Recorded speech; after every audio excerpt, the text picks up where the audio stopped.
Hello. I've been caught in the rapid fire book tag. It's been around for about 8 years.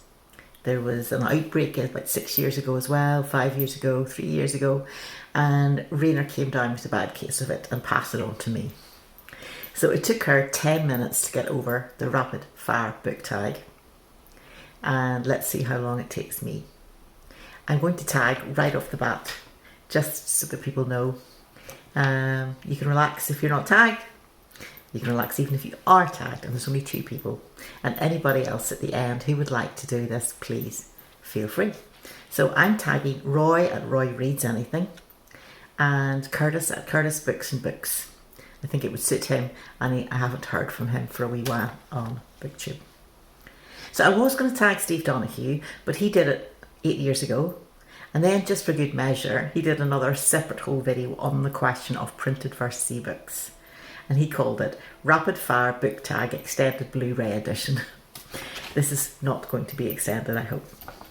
So the thing to do is to answer the following prompts, which are really 24 questions. The 25th is to tag other people, which I've already done. So answer the following prompts in rapid fire without spending time thinking too much about it. So here we go. 1. Ebook or physical book? Depends. But physical book would be my personal preference. 2. Paperback or hardback? Really depends. Hardback is great in terms of lasting longer, but it's much more expensive. And I think second-hand books are great to get a hardback version that you want to keep. But paperbacks, let's be honest, are what most of us can afford. 3. Online or in-store book shopping? Both. I buy where I find the book. So if someone has displayed it nicely in a shop and it catches my attention, I buy it. If I see it online through searching, then that's where I buy it. And that's how I spread my spending. So I'm not giving everything to online people who at any moment can just click their fingers and change the whole scenario. I don't want to be at their mercy without the choice of bricks and mortar store. 4. Trilogies or series? Not particularly. That's more for science fiction, I think, or young adult. 5. Heroes or villains? You need both to add colour and depth in a book, and a really strong villain makes it all the better. 6. A book you want everyone to read. I'll get a picture and hold it up to you, but it's about daily habits. It's about women who find time to be creative and how and why. I think it's genuinely interesting, full of little short bios, people it's worth finding out about, but also if you're in that particular line of arts, then it will give you some ideas of how to make space in your busy time, your busy life, to be creative, which is always something worth knowing, and how you actually make ends meet as well as being creative is a huge question. 7. Recommend an underrated book. That's tricky because a lot of books that I do like are classics. I should have looked at these questions. I should have cheated. Recommend an underrated book.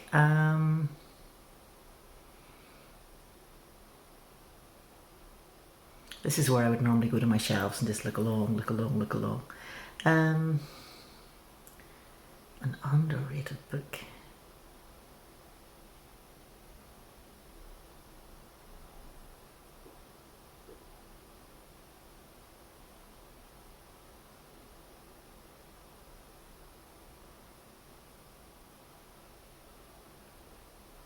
I'm going to have to pass on that at the moment. I'll stick it in later on. I'm going to cheat. The last book you finished was Phineas Finn by Anthony Trollope, which was great fun. 9. The last book you bought. It was part of the last section of books that I got, which were a couple of Trollope's and a third book on modernism, which was really good. Weirdest thing you've used as a bookmark? Chris Packett recently. Used books, yes or no? Yes. 12. Top 3 favourite genres would be non-fiction, poetry and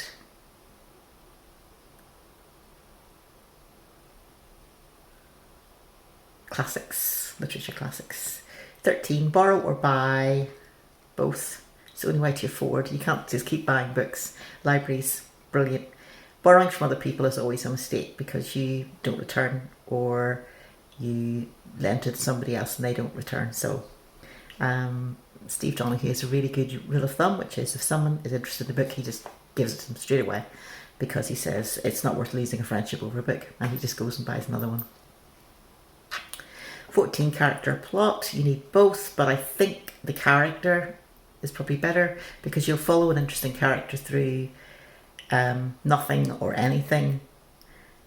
It'll be exciting because the person's there.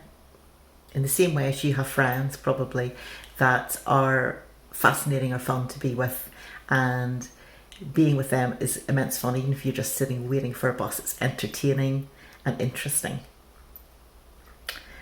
15, long or short books. I'm probably a medium, which is I'm probably about a 300 page person. Short books has got very little to give you, but if it's too long, you can lose out. And I think a good author should know exactly how long a book should be and write accordingly. 16, long or short chapters. Short chapters, because that, I think, is the secret, one of the secrets of Pride and Prejudice, and why it is so engaging. I went back one time and looked at it, and the chapters are incredibly short, especially at the start. Check it out if you don't believe me. 17, we're getting there. Name the first 3 books you think of. Gosh. I'm thinking art. I'm thinking this is where people's minds go blank, I guess.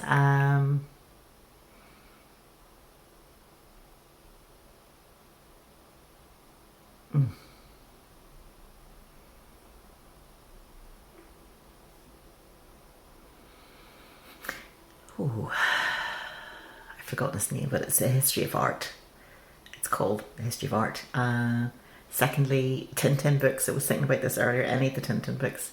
And the third one, one of the books I'm currently reading is The Letters of Seamus Heaney, which I have to go and buy the poems, or rather borrow them possibly from the library, so that I can read it alongside his letters, because they are entertaining. But guess what? A lot of them are about poetry, not just his own. The people he's writing to quite often are poets or publishers, and they're referring to their poems. 18, books that make you laugh or cry. I have a wide stock of P.G. Wodehouse as an unfailing source to make me laugh. E.H. Benson, the Lucia series, are also just so commendable. Cry, I don't normally look for books that make me cry. I think the news gives you enough of that as it is, but I think if you get engaged in the character, you probably go through whatever they're going through. 19, our world or fictional worlds. Well, every world in a book is a fictional world. It's a view from one person's point of view. Loosely or more closely based on our world. Only if you're getting into non-fiction are you starting to get closer to our world, but it's still going to be skewed by the vision of the person writing and the audience they're intending to write for. 20, audiobooks, yes or no. Tricky. I rarely find the right reader. I have people's voices that I absolutely love, and they don't seem to read books that I especially want to have. Love Juliet Stevenson, Stephen Fry,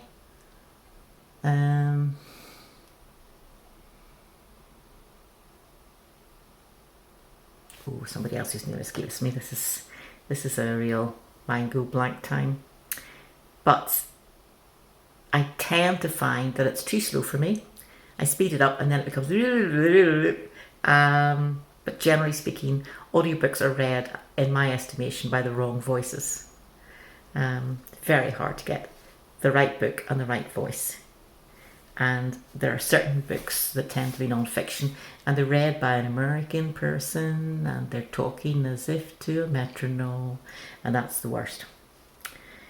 21, do you ever judge a book by its cover? Yes. Initially, I think you do. I think it's the same with people, let's be honest. We look at how they are, how they stand, how they're dressed, and we tend to make an immediate assumption, and only if you get into conversation do you realise what they really are. I think the covers nowadays have a lot of the fictional ones have like a blend of this dreamy rounded shapes that are middle pink, middle blue, middle yellow. And then they're awful because it makes all the books look the same, even though they're by completely different authors, but they're by the same publishing company.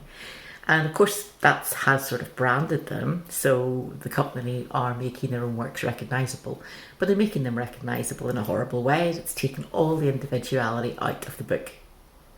So, not keen. Book to movie, 22. Book to movie or book to TV adaptations. Book to movie, I think. Possibly, although book to TV works well if it becomes a series and it has longer time to tell the story. So, for example, the classic Pride and Prejudice has, I think it's about 6 episodes instead of trying to squish it all into one movie. 23, a movie or TV adaptation you preferred more than the book.